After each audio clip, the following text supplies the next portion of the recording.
Hello everyone. तो आज का हमारा टॉपिक है केशव सिंह केस। तो आइए हम क्या हुआ था इस केस में ये जानते हैं।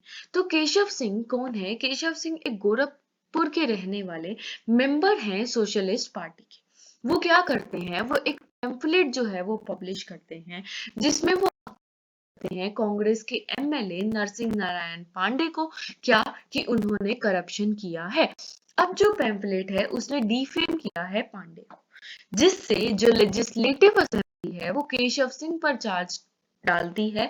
केशव सिंह और उसके दोनों एसोसिएट्स पर, किसके लिए? कंटेम्प्ट के लिए। अब जब सिंह के एसोसिएट जो है वो अपोलोजाइज कर लेते हैं, सिंह मना कर देता है अपीयर होने के लिए, सामने ही नहीं आ सकता। क्यों? क्योंकि फाइनेंशियल है, जो पैसे हैं उसकी उसके पास तंगी है, इस वजह से वो नहीं आ सकते हैं।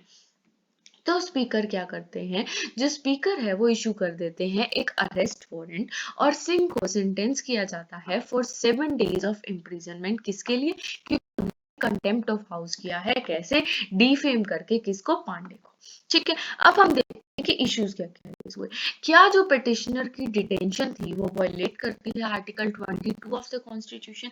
आर्टिकल 22 के दो जो क्लोजेस हैं, सबसे पहले क्लोज 1 क्या कहता है कि भाई जो इंसान है उसको आप डिटेंशन में ले रहे हो, आप उसे इन्फॉर्म करो, ये इसका रीजन है, ये तुम्हारे पास राइट्स हैं और हर चीज। और दूसरा कहता है कि 24 आवर्स के जो अंदर है उसे नियरेस्ट मजिस्ट्रेट के पास लेकर जाओ। ठीक है, तो सबसे पहला इशू, क्या ये आर्टिकल 22 को वायलेट करता है?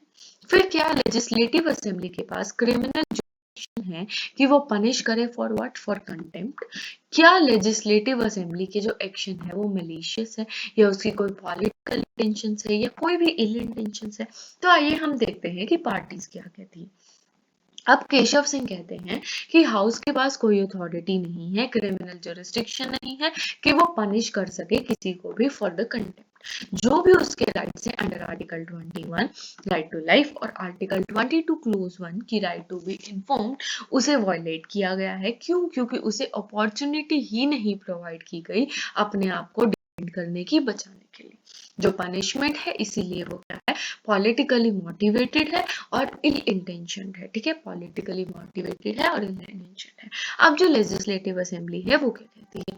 वो कहती है कि अंडर आर्टिकल 194 क्लोज 3, मतलब कि जो पार्लियामेंट्री प्रिविलेजेस हैं, इम्यूनिटीज हैं, जो असेंबली है उनके अकॉर्डिंग उसके पास पावर है पनिश इंडिविजुअल्स फॉर कंटेम्प्ट, कि वो पनिश कर सकती है कंटेम्प्ट के लिए।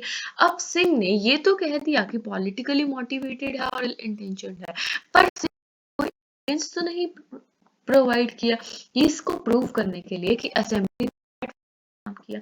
अब कोर्ट देखते हैं कि कोर्ट का क्या विचार है। सबसे पहले कोर्ट कहता है कि the detention was lawful, detention lawful थी। क्यों? क्योंकि 22 क्लोज 2 के अंडर क्या किया गया? उसे 24 आवर्स के अंदर मजिस्ट्रेट के सामने लेके आया गया। साथ में मजिस्ट्रेट के पास जो है वो अथॉरिटी थी कि वो वारंट इशू कर सकते थे under maintenance of internal security act 1971। तो सबसे पहला जो ये डिटेंशन थी वो तो हमारी हो गई लीगल प्रूफ। उसके बाद जो जुडिशियल रिव्यू और सेपरेशन ऑफ पावर की बात है, जो जुडिशियल रिव्यू है वो क्या है?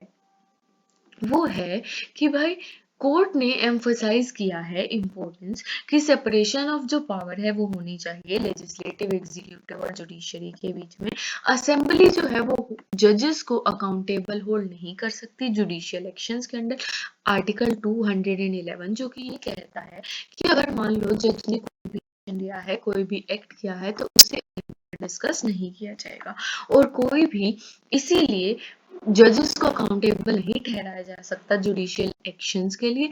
और कोई भी वारंट जो है जो जज ने इशू करा है वो उनकी जुडिशियल इंडिपेंडेंस को अंडरमाइन नहीं करेगा। फिर उसके बाद तीसरी चीज है फंडामेंटल राइट्स और लेजिस्लेटिव प्रिविलेजेस।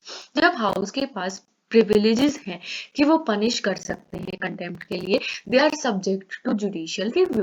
ठीक है, उसने कहा था कि हाउस के पास जो है वो क्रिमिनल के लिए जुरिस्डिक्शन नहीं है, पर हाउस के पास जुरिस्डिक्शन तो है, दो वो जुरिस्डिक्शन सब्जेक्टेड है टू जुडिशियल रिव्यू, और जो जुडिशरी है वो उसे चेकआउट कर सकती है under article and article 226 through the writs. अब जो फंडामेंटल राइट्स हैं, फंडामेंटल राइट्स हमारे प्रेसिडेंट हैं, सुप्रीम है ओवर लेजिस्लेटिव प्रिविलेजेस। अगर कहीं भी अगर फंडामेंटल राइट्स या फिर जो लेजिस्लेटिव प्रिविलेजेस हैं उनका कॉन्फ्लिक्ट होगा, वहां पर फंडामेंटल राइट्स ही हमेशा जीतेंगे। उसके बाद पिटिशनर ने कहा कि उनकी इंटेंशन बुरी थी, पर petitioner fail to provide evidence कि असेंबली ने बैड फेथ में एक्ट किया या फिर उसके राइट वायलेट की। अब केशव सिंह की जो डिटेंशन थी, it was ruled lawful. Appeal जो थी उसको डिनाई कर दिया गया।